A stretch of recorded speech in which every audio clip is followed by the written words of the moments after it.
ഇന്ന് തന്നെ ഡൗൺലോഡ് ചെയ്യൂ. കാണൂ നിങ്ങളുടെ ഫേവറേറ്റ് ഷോസ്. നിന്നെ ഞാൻ അച്ഛൻ എന്താ ഭ്രാന്താണോ? ആ വിഷ്ണു എന്ന് പറയുന്ന ആൾ എവിടെയെങ്കിലും പോയി ചത്തു കാണും. അതിന് ഞങ്ങൾ എന്തോ ചെയ്യാനാ? ശ്യാമേ, ഇടി വല്ലവരും വല്ലയിടത്തും പോയി ചത്തതിന് ഞങ്ങൾ എന്തിനാ ഇങ്ങനെ ദ്രോഹിക്കുന്നേ?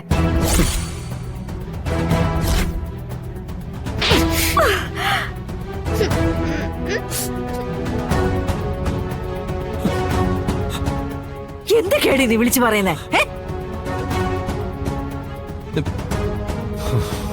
ആരെയാടി നീ ഭ്രാന്താന്ന് വിളിച്ചത്? പറയടി, ആരെയാ നീ വിളിച്ചെന്ന്?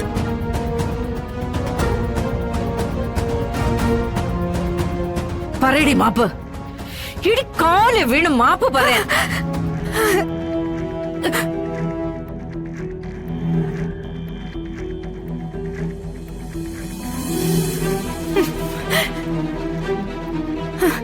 അമ്മേ, അങ്ങനെ മാപ്പ് പറയേണ്ട കുറ്റമൊന്നും ഞാൻ ചെയ്തിട്ടില്ല. വിഷ്ണു ഏട്ടൻ എവിടെയോ പോയെന്ന് കരുതി നിരപരാധിയായ എന്റെ ഭർത്താവിനെ എന്തിനാ ദേഹോപദ്രവം ഏൽപ്പിക്കുന്നേ? ഞങ്ങൾ എന്ത് തെറ്റാ നിങ്ങളോടൊക്കെ ചെയ്തേ? ഞങ്ങൾ ഇവിടെ വന്ന് ഇങ്ങനെ കിടക്കുന്നോണ്ടാണ് നിങ്ങൾ എല്ലാരും ഞങ്ങളോട് ഇങ്ങനെയൊക്കെ കാണിക്കുന്നെങ്കിൽ ഞങ്ങൾ എങ്ങോട്ടെങ്കിലും പൊക്കോളാം. അപ്പൊ നിങ്ങൾക്ക് എല്ലാവർക്കും സ്വസ്ഥത കിട്ടുമല്ലോ. ഇടി വയ്യാത്ത ഈ മനുഷ്യൻ എന്തെങ്കിലും കാണിച്ചെന്നും പറഞ്ഞാണോ നീ അലമുറയിടുന്നേ? ആദ്യം വേണ്ടത് കാര്യങ്ങൾ മനസ്സിലാക്കി പ്രവർത്തിക്കാനുള്ള വിവേക. അത് നിനക്കില്ല.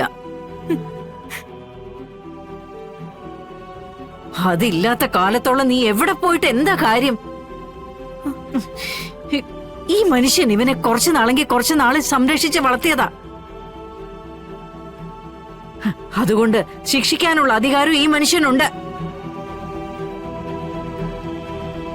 അച്ഛനല്ലെങ്കിലും അച്ഛന്റെ സ്ഥാനത്തുള്ള മനുഷ്യനാ. അവര് തമ്മിൽ പല പ്രശ്നങ്ങളും ഉണ്ടാവും. അതിൽ നീ ഇടപെട്ട് സംസാരിക്കാൻ പോകുന്ന എന്തിനടി? അത് ശരി. അപ്പൊ ഈ പരാക്രമം ഞാൻ നോക്കിക്കണോന്നാണോ അമ്മ പറയുന്നേ? അല്ലേ ഇടി, പരാക്രമം കാണിക്കുന്നത് അവര് തമ്മിലല്ലേ?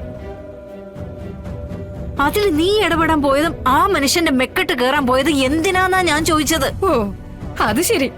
അല്ല, അപ്പൊ നിങ്ങളെല്ലാരും കൂടി ചേർന്ന് എന്നെ കുറ്റപ്പെടുത്താൻ നോക്കുക? കൊള്ളാം. എടി, അമ്മേ, എനിക്ക് മനസ്സിലായി, എല്ലാം മനസ്സിലായി.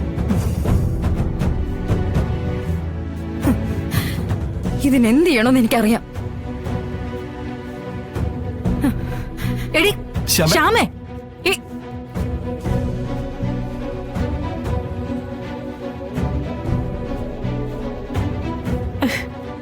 രാഘവട്ടെ ക്ഷമിക്കണം. വിവരമില്ലാതെ അവൾ എന്തൊക്കെയോ പറഞ്ഞതിന് മാപ്പ് നൽകണം. ശപിക്കരുത്.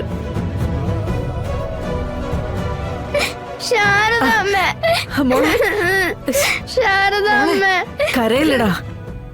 കരഞ്ഞ് ഇനി ഒന്നും വരുത്തി വെക്കല്ലേ. ഓടാനും നിക്കാനും ഒന്നും ആളില്ല, അതുകൊണ്ടാ. പോട്ടെ. ശാരദ അമ്മ.